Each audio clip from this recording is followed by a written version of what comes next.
Assalamualaikum warahmatullahi wabarakatuh. Alhamdulillahi rabbil alamin, wa bihi nasta'in ala umuri dunya waddin, wa la udwana illa 'alal zalimin. Wassalatu wassalamu ala asyrafil anbiya'i wal mursalin wa ala alihi wa ashabihi ajma'in, amma ba'd. Qala Allah tabaraka wa ta'ala fi kitabihil karim: A'udzu billahi minasyaitonir rajim. Yarfa'illahu alladhina amanu minkum walladhina utul ilma darajat. Shadaqallahul azim. Yang saya hormati dan yang saya kasihi pengurusi majlis, ahli-ahli jawatan kuasa Masjid Salihin, tuan-tuan imam, tuan-tuan bilal, tuan-tuan, puan-puan, hadirin hadirat, para tetamu Allah yang dirahmati. Bersyukur kita kehadirat Allah Subhanahu wa taala atas nikmat dan karunia yang berterusan kepada kita sampai hari ini, 27 hari bulan Julai 2020 bersamaan dengan 7 hari bulan Zulhijjah 1441 Hijrah. Mudah-mudahan kita diberkati, dirahmati oleh Allah Subhanahu wa taala, dan kita mengambil kesempatan yang baik lagi untuk 10 awal bulan Zulhijjah ini untuk berpuasa seberapa yang dapat, walaupun telah 7 hari 6 hari berlalu. Tinggal 3 hari lagi kesempatan untuk kita berpuasa, iaitu 7, 8, 9. Bolehlah 3 hari lah. 10 tu janganlah puasa. 10 tu haram puasa. Yang ada puasa 10 ke bawah cuma hari Selasa, Rabu dan Khamis dijangkakan.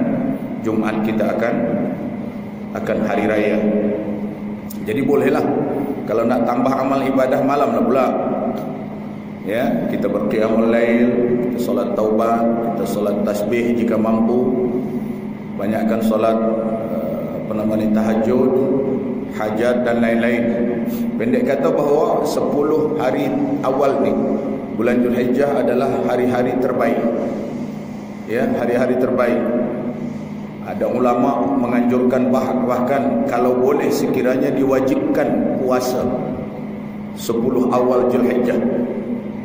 Tapi kerana tidak ada sanadnya, tidak ada dalilnya, muakkad ajalah, cukup itu. Artinya bukan kewajiban tetapi anjuran. Orang yang beriman menerima anjuran ini sangat sangat terujalah kalau boleh. Kemudian mari sama-sama kita berselawat kepada Nabi junjungan kita, Nabi Muhammad sallallahu alaihi wasallam, pribadi agung yang telah menyampaikan misi utama Allah kepada manusia dengan melalui wadah besar agama Islam. Di dalamnya seperangkatan syariat yang lengkap untuk kita jadikan panduan pedoman bagi membetulkan hala tuju kita dalam hidup ini, supaya tidak salah kita menuju ke mana. Jadi panduan ini penting, sebab bila sudah ada panduan, sudah ada pula yang memandu, jelas kita tidak akan sesat lagi. Macam kita nak pergi menuju alamat buat masa ini, kita boleh pegang Google Map lah, ataupun apa yang disebut dengan GPS, ya, untuk kita jadikan panduan. Kalau kita rasa alamat kita tidak nampak, orang akan share location, kita tik saja, dia akan bagi tahu kiri kanan 400 meter kanan, 500 meter ke kiri, ikut dia. Setakat ini tak ada yang salah lagi lah, sebab memang dah diset macam tu. Beginilah umpama syariat dan agama yang diturunkan Allah kepada Nabi Muhammad sallallahu alaihi wasallam, yang mendidik, yang mengajar, yang mengarah kita adalah Rasulullah. Arahan yang diarahkan kepada kita itu dari Allah. Jadi kalau ikut saja itu insya-Allah tak sesat. Sebab Nabi pun mengatakan, taraktu fikum amrayni ma in tamassaktum bihima lan tadillu abada wa hiya sunnatullah wa sunnatu rasulih. Aku tinggalkan kepada kamu hanya dua, yang kalau kamu berpegang teguh dengan yang dua itu, kamu tidak akan sesat selama-lamanya. Dianya adalah Al-Quran dan sunnahku atau sunnah Rasulullah sallallahu alaihi wasallam. Baik tuan-tuan dan puan-puan sekalian, dengan melihat muka surat yang ke-20 kita ya, malam ni surat 20, mungkin habislah kot malam ni. Kita akan pindah ke tajuk lain, iaitu adab-adab melaksanakan ketaatan. Dalam pertemuan yang lalu kita telah menyebut orang yang jahil sebenarnya belum berani menghimpun dunia banyak-banyak kecuali setelah mereka melihat keberanian ulama su. Kita cerita ulama su yang lepas. Ini ulama yang menganjurkan kebaikan tapi dia sendiri tidak melakukan kebaikan itu. Bahkan lebih parah, dia melarang perbuatan maksiat tapi dia membuat maksiat tersebut. Jadi ini disebut ulama su, yang jahat, yang tak baik, yang tidak berakhlak, yang tidak bermoral, gitu ya. Maka ilmu yang ada pada mereka menjadi sebab keberanian orang ramai membuat berbagai maksiat. Jadi kalau orang yang bergelar ulama pun dah buat kejahatan, orang yang tak ulama lagi berani. Dia je ulama pun dia buat, apalagi lagi kita. Selalunya orang memandang macam tu. Sepatutnya tidak. Ya, sepatutnya tidak. Orang awam jangan pandang macam tu. Dia nak mengamalkan ilmunya ke, dia nak tak mengamalkan, dia punya pasal. Yang penting kita dah dapat daripada dia, mari kita amalkan. Itu prinsip yang baik. Istilahnya unzur maqal la tanzur manqal. Perhatikan apa yang dia katakan, jangan perhatikan dia. Tengok apa yang dia katakan, jangan tengok dia. Ini prinsip juga ni. Sebab kita pun orang Islam banyak juga mengambil prinsip dari orang Yahudi, dari orang-orang barat, orang putih masalah kan. Kata-kata motivasi yang baik, apa salahnya kita ambil? Jangan tengok masalahnya. Yang tak mandi wajib tu,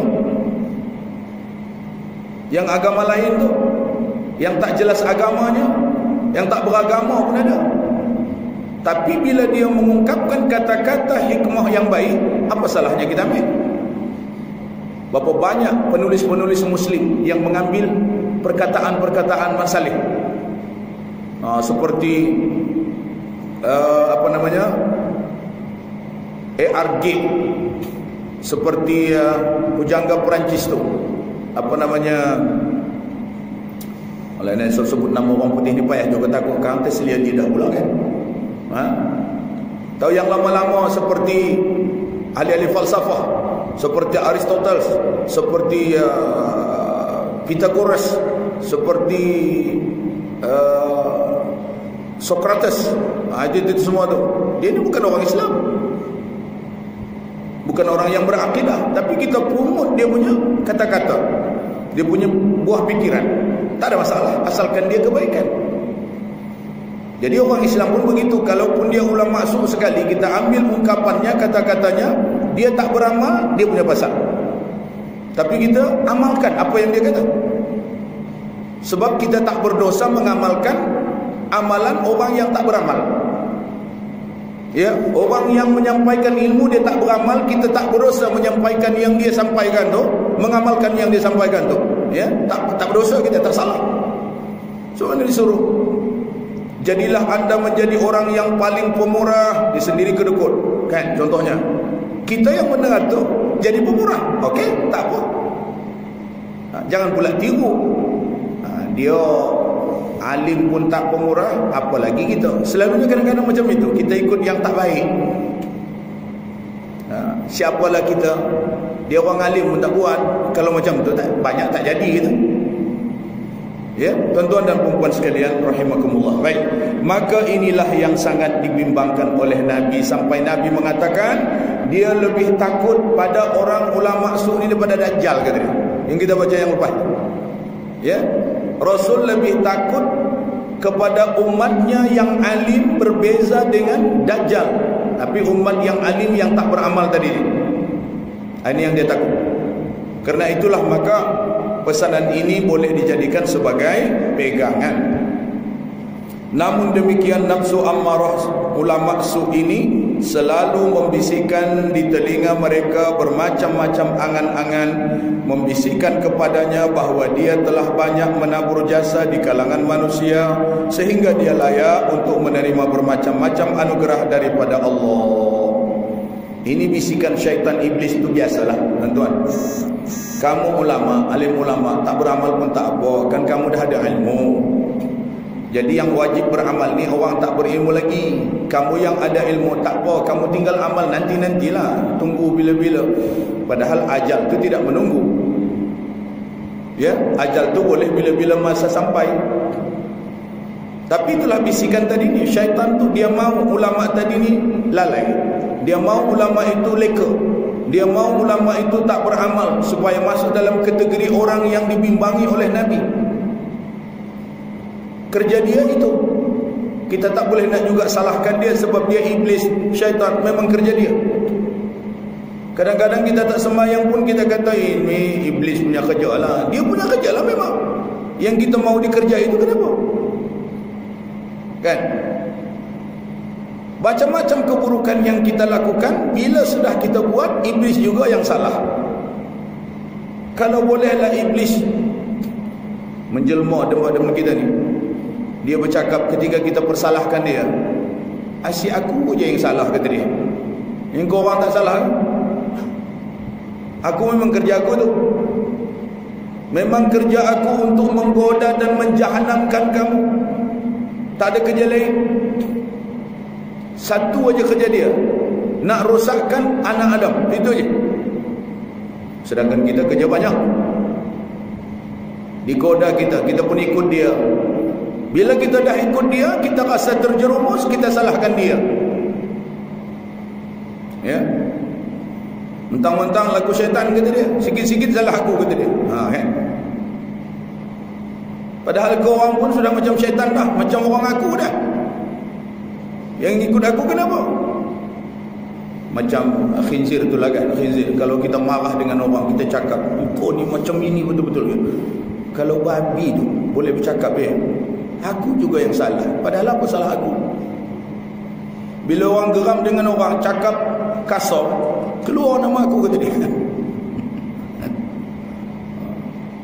Kadang anjing pun masuk, babi pun masuk. Betul-betul kau ni macam ni. Betul kan?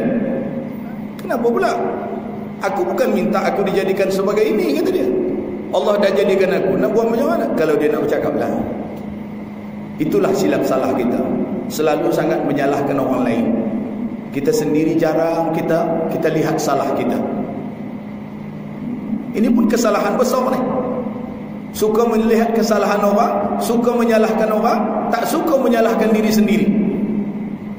Padahal kalau kita melakukan kesalahan, yang paling penting, yang paling perlu untuk kita salahkan diri kita sendiri. Sebab yang buat salah itu kita. Kita tak nak buat salah boleh, tapi kita buat kenapa? Kerana ikut nafsu. Lepas tu salahkan orang. Tuan-tuan dan puan-puan sekalian yang dikasihi dan dirahmati Allah. Kemudian nafsunya juga mengkhayalkan kepadanya bahawa dia adalah lebih baik daripada hamba-hamba Allah yang lain. Perasan. Ini penyakitlah tuan-tuan. Kita ni mentang-mentang ada kelebihan, mulalah perasan. Cepat sangat kita ni perasan. Kalau orang ejek kita, oh kita bukan main marah. Tapi kalau orang puji kita, ya Allah, bukan main senang. Imam Al-Ghazali mengatakan, kalau tahu orang tu ikhlas ke tak ikhlas, dipuji dengan dicaci sama. Dia tak marah dicaci sebab memang ada keburukan pun dalam diri dia. Dan memang salah. Direndahkan, dihinakan, diperlekeh. Memang kita punya kelemahan. Kalau kita tidak punya kelemahan seperti yang orang katakan, memang tidak ada kita buat, maka kita tidak perlu marah sangat. ketahuilah bahawa orang yang bercakap itu adalah orang yang tak betul. Cukuplah. Kita tak boleh nak melawan orang tak betul. Kita tak boleh nak berdebat dengan orang yang tak betul. Lebih baik kita jaga hati kita. Kita bagi nasihat sedikit, kemudian kita tinggalkan dia. Saudara, kalau tak nampak bukti yang jelas, jangan buat cerita tak baik. Assalamualaikum. Cukuplah. Kan? Apa nak lawan dia lama-lama, menghabiskan masa je, menghabiskan energi. Sama melawan orang gila lah tu. Orang gila nak lawan, sampai bila tak sudah. Sebab itu maka nak selamat, kembali kepada agama. Agama menyuruh kita agar supaya sentiasa berakhlakul karimah. Antara akhlakul karimah itu, jangan layan orang jahil. Kalau ada orang mengatakan sembayang tak sembayang sama aja, ingat orang sembayang tu sudah masuk syurga ke? Confirm ke? Kata dia. Orang tak sembayang macam kami orang ni takkan masuk syurga ke? Jawab saja dengan singkat. Tuan-tuan berhadapan dengan orang macam ni, apa buat jawab dia?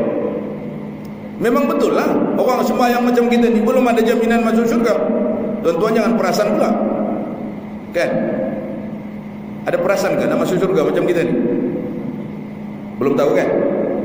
Orang yang tak sembahyang tu confirm ke masuk neraka? Belum lagi. Memang betul. Tapi jawab dengan dia. Memang saudara, orang yang tak sembahyang ni memang belum confirm masuk neraka, tapi dah dekat ke neraka, cakap kita. Orang yang sembahyang walaupun tak confirm masuk syurga, tapi dekat ke syurga. Dia kata apa lagi selepas tu? Rasanya tak cakap apa dah. Lepas tu, Assalamualaikum. Sudah, jangan layan lagi sebab dia jahil. Kalau kita layan lagi, kita yang salah, sebab kita melayan orang tak betul. Kalau kita ada hujah, kalau kita boleh kembali mendakwah dia sehingga dia insaf dengan apa yang dia kata, okey, tak apa. Memang kerja kita untuk berdakwah. Baik. Wahai para penuntut. Nah, ni orang-orang yang menuntut ilmu ni macam kita ni. Maka jadikanlah dirimu bersama dengan golongan yang pertama, dan hati-hatilah supaya engkau tidak termasuk di dalam golongan yang kedua. Kerana banyak sekali orang yang lalai dan telah diragut oleh kematian sebelum dia sempat bertaubat, lalu rugilah dia. Nampak? Jadi dalam golongan orang yang pertama, apa golongan orang yang pertama? Golongan orang yang menuntut ilmu yang dikehendakinya adalah keridhaan Allah, dan dia beramal dengan ilmunya untuk dia diridai oleh Allah. Ini golongan pertama. Dia tak ada untuk mau maksud-maksud lain, niat-niat lain.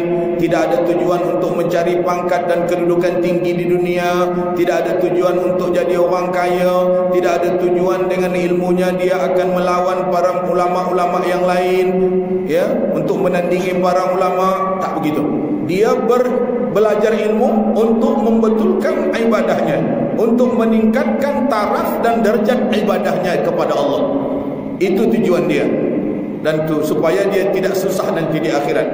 Dia yakin ilmu yang dia pelajari itu akan membantu dia menjadi orang yang selamat dalam godaan-godaan dunia. Ini golongan pertama yang dimaksudkannya. Pilih orang yang seperti ini, ataupun pilih jalan yang seperti ini. Dan jangan sama sekali engkau termasuk ke dalam golongan yang ketiga, maka engkau akan terjerumus ke jurang kebinasaan yang tidak diharapkan dapat diselamatkan atau diperbaiki lagi. Wal'ayazubillah. Jadi golongan kedua, orang yang mencari ilmu untuk mendapatkan keuntungan yang segera di dunia. Golongan ketiga, orang yang telah dikuasai oleh syaitan, maka ia menjadikan ilmu yang dituntutnya itu sebagai alat untuk menghimpun harta benda dan bermegah-megah dengan kedudukan yang ada pada dia. Jadi golongan kedua dan ketiga jangan. Golongan pertama saja. Jadi tuan-tuan, untuk memperbetulkan ini adalah sangat penting. Sebab bila sudah terlanjur nanti, katakanlah tuan-tuan beramal, menghafallah 2-3 potong hadis ataupun ayat Al-Quran, maka tuan-tuan pun dah merasa apa susah kita ada ilmu, kan? Kalau kita bercakap dengan orang yang langsung tak berilmu, kita rasa kita hebatlah, padahal kita baru tahu yang tu je. Cepat memang pengaruh. Kerana itu maka di antara golongan-golongan yang mudah diperdaya oleh dunia adalah orang yang berilmu juga. Orang yang berharta mudah diperdaya oleh dunia, syaitan dan nafsu. Orang yang berkedudukan tinggi pun serupa. Orang yang berketurunan bagus, seperti keturunan, tak kiralah keturunan orang kaya ke, orang berpangkat ke, keturunan raja-raja ke, ataupun kerabat diraja ke. Biasanya orang-orang yang seperti ini, apalagi dia budak muda, dia selalu apa namanya, selalu menunjuk-nunjukkan kelebihan itu. Padahal Islam mahu seseorang itu menunjukkan jati dirinya yang sebenarnya. Jangan nak perasan hebat dengan menghandalkan harta orang lain. Seperti mak bapak dia kaya raya, kan? Dia pun dibagilah limpahan kekayaan, dia pun bangga. Padahal satu peluh pun belum ada jatuh dari badan dia untuk mencari kekayaan itu. Semua harta mak bapak dia. Setitik peluh pun belum ada jatuh daripada tubuh dia mencari kekayaan yang dia sombongkan tu. Semua milik mak bapak dia. Kalau mak bapak dia mati pun, dia hanya mewarisi harta yang dikata sebagai durian runtuh. Bukannya dia yang cari, bukannya dia yang berusaha, tapi dia cuma tinggal berbangga dengan apa yang ada. Inilah kekurangan. Kerana itu maka peribahasa Arab ada mengatakan, khairun nasi zu syarafin qadimin aqama li nafsihi syarafan jadida, wa syarrun nasi zu khumulin idza fakhartahum zakarul jaduda. Sebaik-baik manusia adalah manusia yang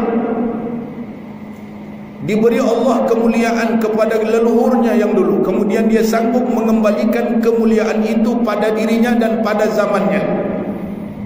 Artinya dia tidak hanya bergantung kepada leluhur dan moyang dia. Mak bapak aku orang macam ni, datuk aku dulu adalah datuk yang tinggi pangkat dia, yang kaya raya.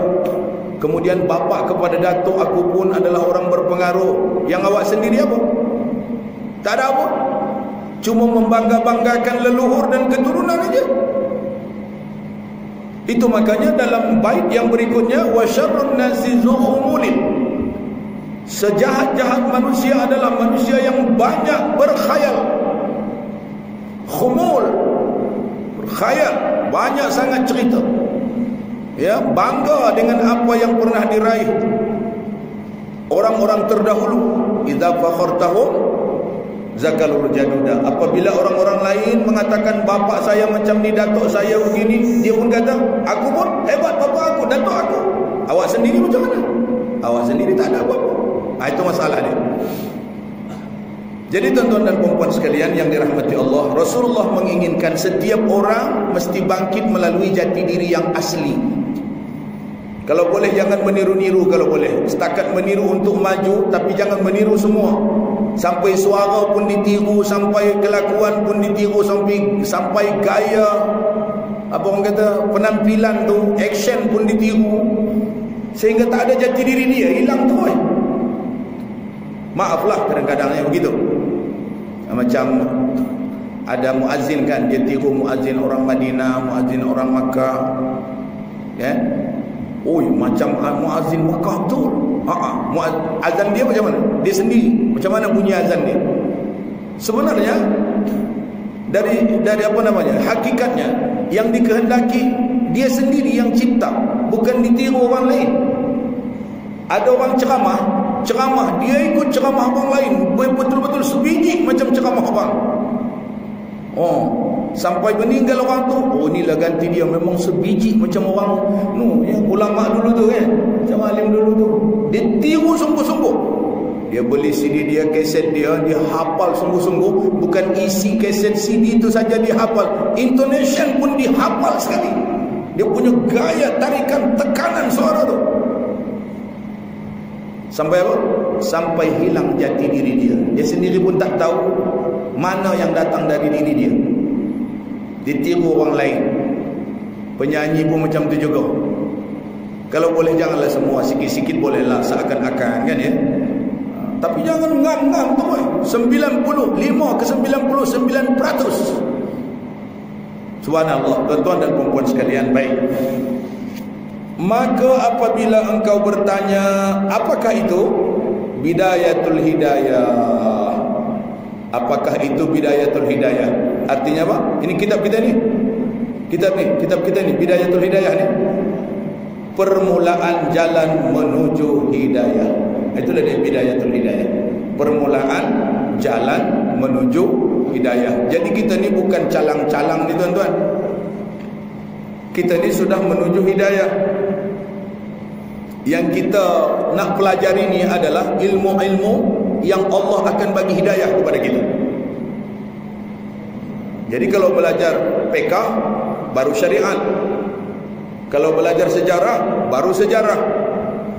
Kalau belajar tauhid, cara-cara mengenali sifat-sifat Allah Subhanahu wa taala dan af'alullah. Tapi yang ni permulaan jalan menuju hidayah. Kalau kita dapat hidayah tuan-tuan, kita tak akan pergi ke mana-mana lagi, ke akhirat terus. Kita ni belum dapat hidayah ke sekarang ni. Dapat hidayah, tapi kita belum kenal lagi hidayah itu apa. Yang paling baik kita dapat hidayah tu dan kita kenal apa itu hidayah. Jangan kita dapat aja. Allah memang bagi hidayah. Kalau bukan hidayah, apa yang bawa kita ke masjid ni? Apa yang menjadikan kita condong untuk beribadah, untuk beramal, kalau bukan hidayah yang diberikan oleh Allah? Tapi kita belum lagi mengenali seluruhnya jalan-jalan untuk pergi kepada hidayah.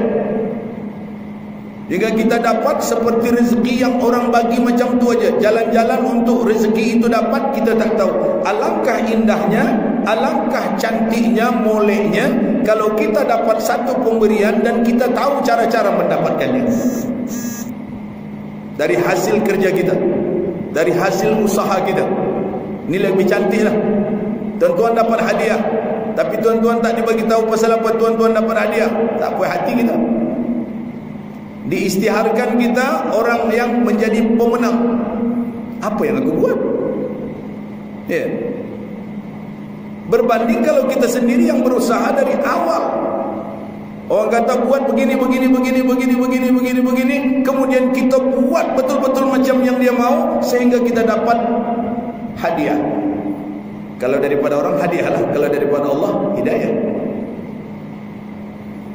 Lebih sedap, lebih nyaman sebab kita tahu kerja kita. Lebih kita respect lah. Walaupun yang kita bina itu adalah rumah kecil, tak besar, tapi hasil titik peluh kita. Lebih kita hargai daripada kalau orang bagi saja terus biji rumah. Contohnya kan, dia pun tak bagi tahu pasal apa dia bagi. Kita pun tak puas hati duduk dalam rumah tu. Silap-silap ada yang nanti yang dia minta, yang kita payah nak bagi. Mana tahu? Manusia mana boleh dia bagi free aja macam tu, mesti ada yang dia nak kan. Apalagi orang yang berkedudukan, maaflah kan. Orang ada kedudukan, tiba-tiba orang hantar handphone setinggi bilik kan. Ataupun duit beratus-ratus ribu contoh kata. Ingat hantar macam tu aja ke? Dia tak nak apa-apa. Jangan. Mesti kita bimbang itulah. Bila dia datang yang menghantar ni untuk menuntut balik apa yang dia mahu daripada kita. Bimbang kita berterusan. Berbanding kalau kita bina rumah walaupun kecil, daripada sebatang tiang, kedua batang, ketiga batang, tegak, sampai nak siap rumah pun 10 tahun contohnya, tapi hasil titik peluh kita.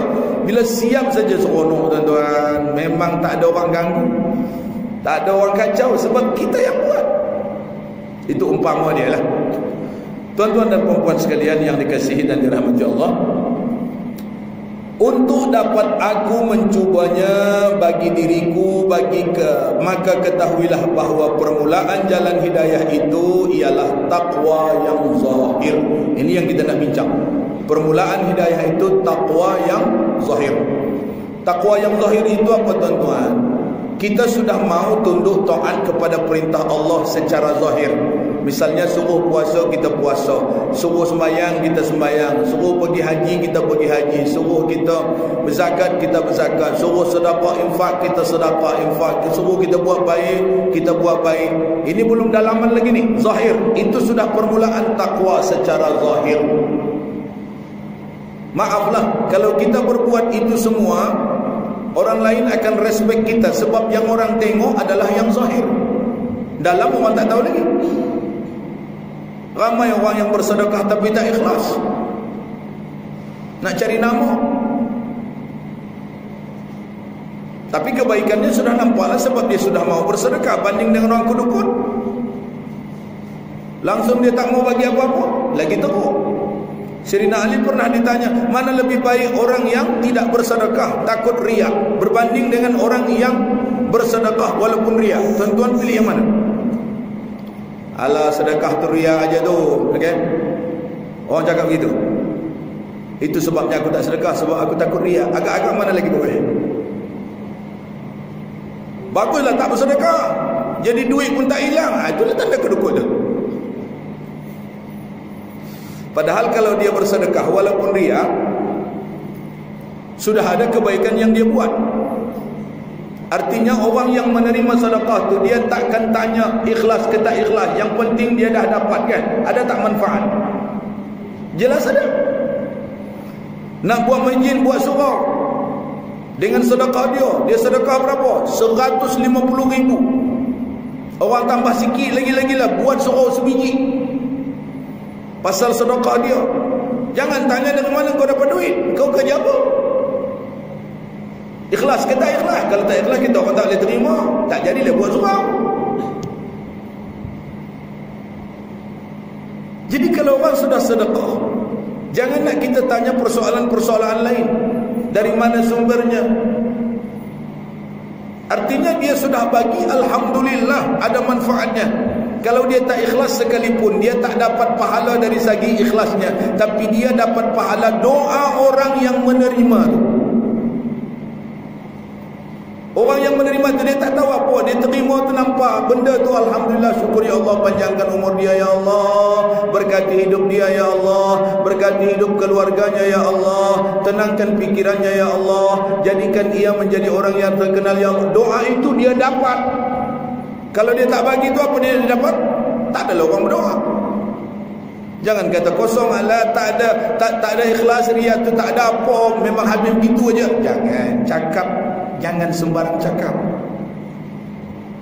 Bagi pihak dia yang sedekah tak ikhlas tu memang tak ada pahala lah. Tapi bagi pihak orang lain yang menerima tu lalu berdoa kepada dia, yang itu dia dapat. Di mana lebih baik? Tak bagi sama bagi? Lebih baik bagi. Tuan-tuan dan puan-puan sekalian, sebab itu maka bila kita mengaji bab-bab yang sebegini ni, banyak yang kita dapat. Banyak yang kita dapat. Tadinya kita berfikir, elok juga ya tak bagi ya, sebab riak kan. Riak itu kan dosa. Jadi daripada duit pun habis, dosa pula dapat lagi, elok tak bagi. Elok pula tak bagi. Ini masalah. Tuan-tuan dan puan-puan sekalian yang dikasihi dan dirahmati Allah Subhanahu wa taala. Begitu juga solat. Solat sunat di masjid. Nanti kalau solat sunat di masjid sekarang nampak orang riak kan ya. Elok tak solat lah. Dia pun balik tak sembahyang rawatib kan. Ayat solat lah. Yang ada sebenarnya dalam hati kita tu, riak tak riak, dalam hati kita. Orang nampak itu sangkaan dia je, belum confirm pun. Dia riak aja tu, itu sangkaan dia yang kita buat. Macam azan lah, muazzin kan, suara muazzin okey, dia pun azan lah dengan gaya dia azan lah. Nak tiru azan orang ke, nak azan dia terpulang lah, tapi suara memang Kau lah suara kan. Dalam hati tu memang bila kita azan, suara kita memang bagus. Orang memang pernah kita dengar puji kita azan, memang mengangkat Allahu Akbar, Allahu Akbar. Kita pun perasaan kita ni dah ramai orang datang ni, jadi aku buat yang kedua kali ni lagi, buat mendayu.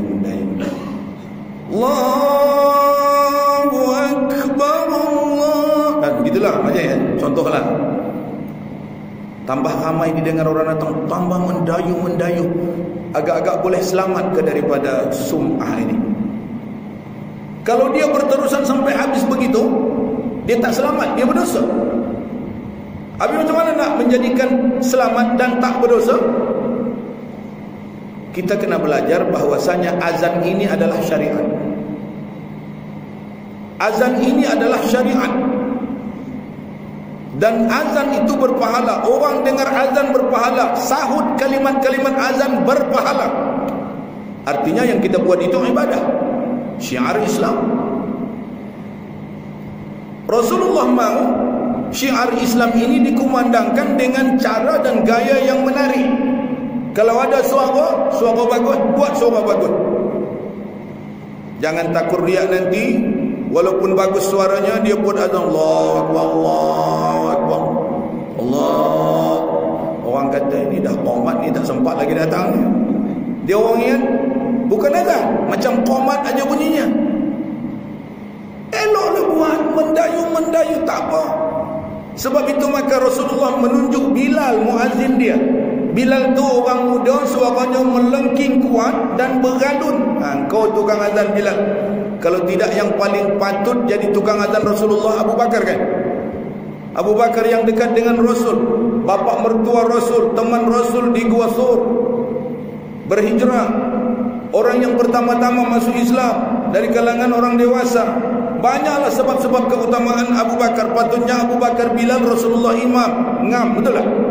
Tapi Abu Bakar ni suaranya tak itu bagus. Maka Rasulullah menjatuhkan pilihan kepada Bilal. Artinya ada azan itu. Tuan-tuan dan puan-puan sekalian yang dirahmati Allah, artinya bahawa Rasulullah mengutamakan itu. Jadi kita azan walaupun mendayu-dayu tu kita buat, datang memang perasaan sum'ah tu datang, tapi kita blok di situ. Tujuanku bukan untuk semata-mata diperdengar untuk dapat pujian, tetapi mengumandangkan syiar Islam agar menjadi daya tarik kepada orang yang akan datang solat. Orang pun kata, wah, muazzin memang bagus betul. Jadi langkahnya tambah tegak ni. Berbanding dengan tak datang lah, tak semangat dia. Jadi Islam ini perlu diberi semangat supaya syiar itu terlaksana atau sampai dengan baik. Itu maksudnya. Akhirnya tuan-tuan dan puan-puan sekalian, dan nihayatul hidayah. Jadi bidayatul hidayah, satu lagi nihayatul hidayah, kesudahan jalan hidayah. Itu ialah takwa yang batin. Jadi tadi takwa yang zahir, semua orang nampak, semua orang dengar, betul. Yang ni takwa batin, orang tak nampak, orang tak dengar. Dan syurga itu tidak akan dicapai kecuali dengan takwa. Dan tidak ada petunjuk kecuali bagi orang yang menyediakan dirinya untuk bertakwa. Nampak? Jadi jalannya adalah bertakwa. Inna akramakum indallahi atqakum. Yang paling mulia di sisi Allah di kalangan kamu adalah mereka yang bertakwa. Dan takwa itu terbahagi dua. Pertama, menjunjung segala perintah Allah Ta'ala, melaksanakan ketaatan. Kedua, menjauhi segala larangan Allah Ta'ala, meninggalkan kemaksiatan. Jadi amar ma'ruf nahi anil mungkar. Itulah ketakwaan. Intinya ketakwaan. Jadi maka di dalam kitab ini akan saya sebutkan kata pengarang kedua-dua bahagian ini dengan serba ringkasnya, InsyaAllah minggu hadapan. Jadi Alhamdulillah tamat tajuk ni dulu. Kemudian kita akan berpindah kepada tajuk yang lain. Bahagian pertama, adab-adab melaksanakan ketaatan. Aqulu qawli hadza wa astaghfirullahal azim li wa lakum wa lisairil muslimina wal muslimat. Assalamualaikum warahmatullahi wabarakatuh.